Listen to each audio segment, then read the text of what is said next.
Watch the balconies. Oh. And the back, at the back. Oh, we're shooting at each other. That's me. Oh, me. fuck, that's Stop ammo. shooting. Suicide bomber! Suicide bomber! Stop! Oh my god. For a mostly VR channel like this one, there have been a lot of flat screen games over the last couple of days that I've covered, and this is going to be the last one for probably about a week, and then I'll talk about one more. But today we're talking about Ready or Not, and this one isn't going to be like the last video that we did on Holdfast, which came to console. This one is going to be a bit more nuanced, because Holdfast was a simple plug and play. It's on the console, it works exactly how it does on PC, nothing has changed in that regard. You're just playing the game with a controller on your PS5 or Xbox, and it runs kind of like dog shit, but it's a load of fun, and it's still great. With Ready or Not, it's a little bit different. There's a lot of controversy going on in the Ready or Not community right now, especially with the PC players, because they've lost out on honestly quite a few things. Today we're going to be talking about that, the general condition of the console port, and what are the reasons why all this has even happened. Before we get into this, only 25% you actually sub to the channel, so please feel free to do so. We mostly do VR here, but do cover the occasional flat screen game from now and then. And thank you to our patrons and members.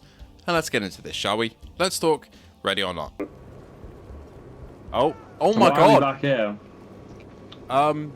Ready or Not is a tactical SWAT shooter which was announced for console maybe a year ago, year and a bit, and it finally dropped this week.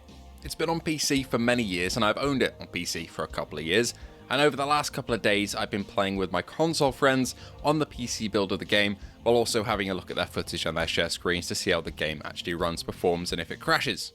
And overall on the surface, it's a good console port. You got performance mode, quality mode, it hasn't crashed at any point. We haven't had any connection issues or voice and proximity chat issues, and everything's synced up great. I've been able to play the DLC maps with a console player who's owned the DLC. There's been no issues there in terms of allowing us access like it should do. It's been a smooth experience. We now have access to PlayStation features, like the adaptive triggers. If you use your DualSense controller, you can half press down the left trigger to go to point shooting and full press it, because it's a staged trigger, to go to normal down sights. It's little features like this that make the PS5 port and now the Steam version with the DualSense fantastic. So that is great, on the surface at least. But unfortunately, if you're a console player, you'll actually have no idea what the game was supposed to look like before now, because they have changed a couple of things for the console port of the game, but because they want to keep the build the same between PC and console, the changes have been universal to both platforms. Let me explain. Oh my god. Ow, no! good shot. Amy's just dead! No! The original version of Ready or Not had a lot of dark material, and it still does. The current build on PC and console has gore, impactful violence, and dark themes, but the previous build before the console launch included some more realistic and disturbing things. For example, you'd be able to find people being trafficked. Can I say that word on YouTube without being demonetized? I don't know. But you'd be able to find them, and they would be in various stages of undress, and it was very shocking and horrible. Similar to this, there was other imagery like that displayed on walls and in terms of some models around the game that would genuinely shock you. There's one side of Ready or Not, and that is the kind of fun SWAT side where you accidentally shoot your friend in the back with a shotgun. It's pretty fucking door just went cool. Round the door, round left side of that door. Oh my god, I just shot Harry in the... Suicide. And completely ruin the run. And there's the other side of it, which is genuinely quite disturbing. And that's what's so great about it, to be honest, is that you can go from those missions where it just seems like you're clearing rooms and you're kind of messing about, to getting into a serious situation where the tone shifts and you discover something that really turns your stomach. That's what's been censored between versions, and that is what people are quite upset about. Now, I've played both versions of the game. I've got a couple of hours before patch and after the new patch, so I've seen these happen in real time. So these models of people basically in horrendous situations, for example, have been changed, and because they want to keep the game versions the same between them, for models and assets like this, they have to change them on both. So PC players have had all of this disturbing stuff censored because it has to align with the console version, and I'm assuming Sony and Microsoft have said no in terms of what can and can't be included, so that is why that has been censored overall. Now, it's not absolutely everything that has been censored though. There are still some disturbing things in the game. It's integral to the game as a whole in its core. But the main issue is that yes, there are things that have been, and that is what has riled up the PC community, and rightfully so. For me though, I've got to say, on day-to-day just playing the game with friends, sure, there are maybe 1 or 2 moments every 2 hours, which isn't as impactful as it used to be because it has gone through that kind of bureaucracy and that censoring, but overall the game experience is just very similar. I haven't noticed too much at all. That's one side of it. And I can absolutely see why people are upset about that, for sure. For me, I'm not a massive die-hard Ready or Not player. I've enjoyed it a lot before it came out on console, and I've jumped back in and I've played the console launch through and through, and I've enjoyed it once more. Miscellaneous? Ow! I can't look, I can only move.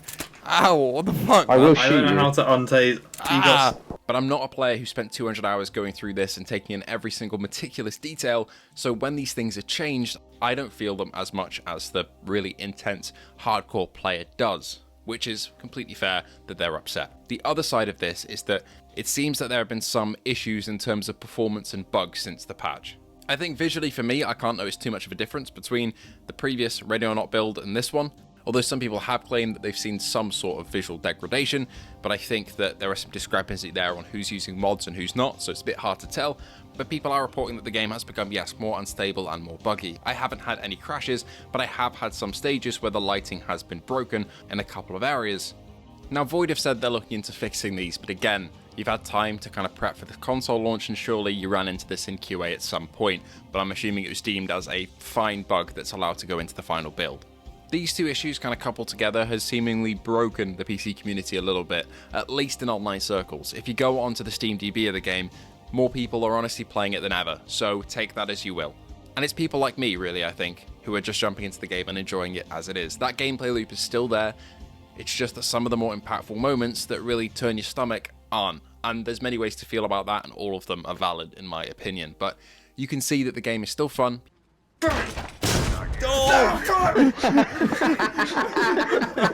People are still wanting to play with their friends, hence why the player count has probably broken its peak by this point between all platforms.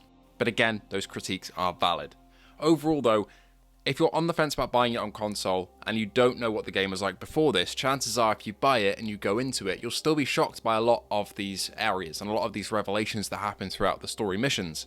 And chances are, unless it's pointed out to you which bits have been changed, you probably won't even notice. But again, for the people that have seen it, they're going to notice. So that is what is happening with Ready or Not on console at the moment. My experience playing with console players and going through console footage, as I am a PC player myself, has been honestly pretty good. But I see the issues here and I fully understand that it's not been a smooth launch in terms of how the PC players, and some console players as well who knew what has been changed, have received it. But I cannot overstate the fact that this is still the fantastic Ready or Not that we all know and love for the most part. It still has the best-in-class weapon handling systems, sound design, gunplay, attachments, weapon lineup, customization, team play, unique features such as the helmet cams for other players that you can have picture-in-picture, and a load of content for you to play in. So despite the controversy here, it's still that brilliant game for me.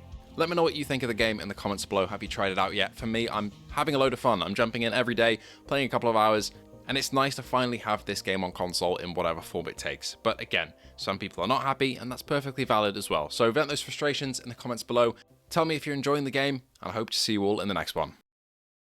Right, me and Ben. Was it the guy or was it I don't know. Ah! Whoa!